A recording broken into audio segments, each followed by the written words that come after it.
But of course, if you have this flow of water all the time into this area, there must go some out also. And a part of that comes in the surface on both sides of Greenland, but most of the inflow actually sinks in the Nordic seas and partly on the Arctic shelves. It sinks because it's being cooled. When you cool seawater, the air cools the seawater in the surface, it becomes colder and therefore denser, gets a higher density. And so, in some regions in the Nordic seas and on the Arctic shelves, it sinks and fills up the bathtub with very cold water.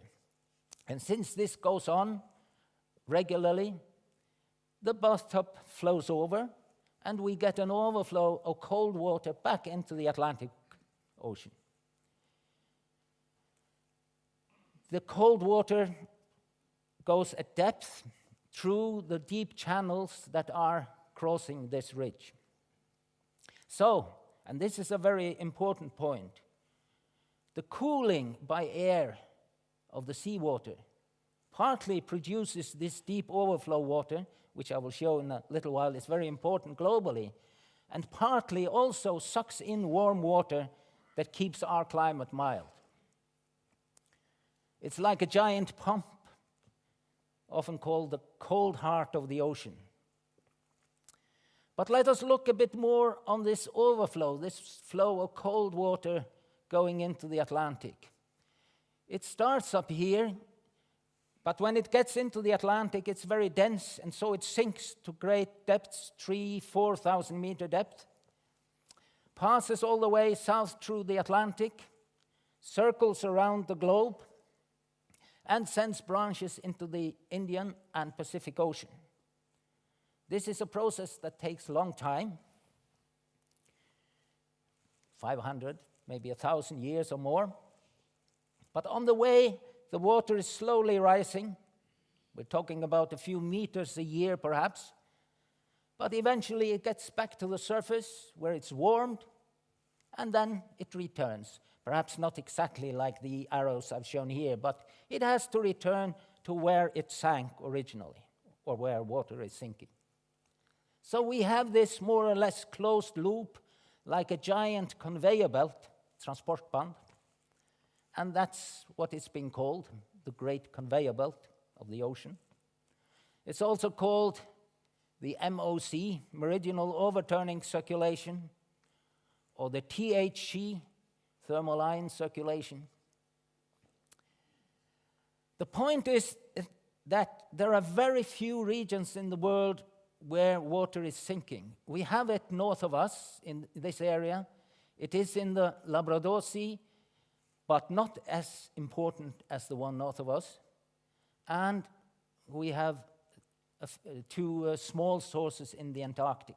But these are the only areas where water sinks to large depths. And therefore, these are the only areas that really replenish, put new water into the deep ocean. And then comes the point of cooling. Because, as I said, well, of course, there are many different processes that can affect this circulation. But if you do not have cooling at high latitudes, then you will not have this circulation, or at least it will be reduced.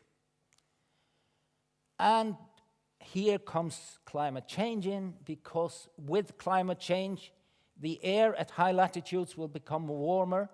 Actually, we expect the Arctic regions to warm much more than most of the rest of the world. So the cooling, well, it will not stop, but it will be reduced. That's fairly certain.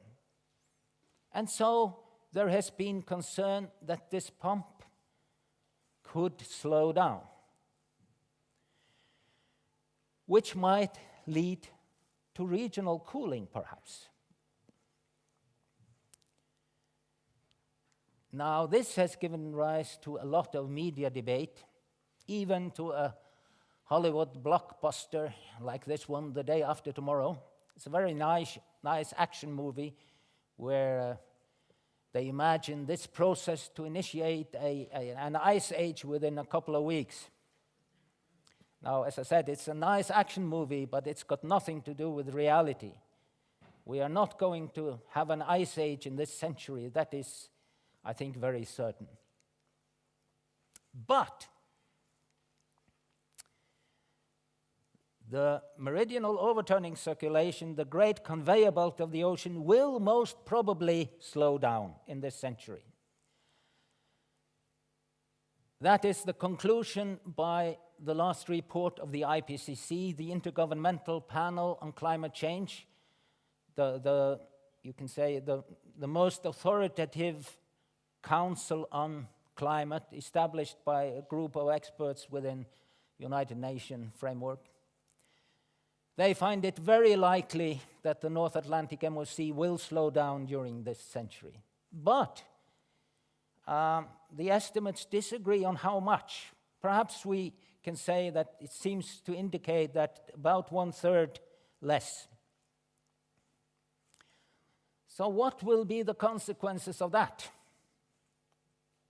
Well, as I said, the MOC has water sinking at high latitudes and then flowing through the deep ocean. And when it does that, and that's why it's called a conveyor belt, it takes things along with it. When the water is in contact with the atmosphere, it absorbs carbon dioxide from the atmosphere, and then it transports that into the deep ocean. So that's why we don't have, one reason that we don't have that much carbon dioxide in the atmosphere. And it takes heat from the atmosphere and puts it into the deep ocean, fortunately. But there are other things, like oxygen, which the water gets when it's in contact with the atmosphere and puts into the deep ocean. And that's important because all animals, all fish and other animals have to breathe. And when they breathe, they take oxygen out of the water. So as the water flows through the deep ocean, it has less and less oxygen. And there are some regions in the Pacific where there is almost no oxygen left. So it's quite clear that a change in this system could have severe consequences, although I should say this is on long time scales. It's not something that will happen tomorrow. There's a further consequence of this. When you have lots of water sinking in some areas, it has to rise somewhere else. It can't just disappear at depth. And it rises over most of the ocean, wide areas.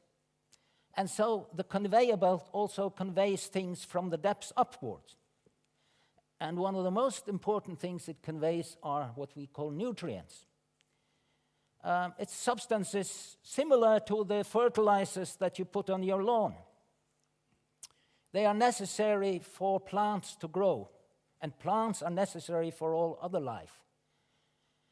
So if the plants, which have to be in the surface because that's where the light is, if they didn't get nutrients from below, we wouldn't have plants grow, we wouldn't have very much life in the ocean. So this can also be impacted by a change in the thermoline circulation, or the MOC, but again, it's on long time scales. So if we now know that it's most likely that this circulation will change and that this will have large consequences, we could ask ourselves, has this already started? And there's been quite a lot of debate on that. You may remember that there were two contributions. We have the overflow from the region north of us, from the Nordic seas, and we have the contribution from the Labrador Sea. Now, if we look at the overflow from the Nordic seas,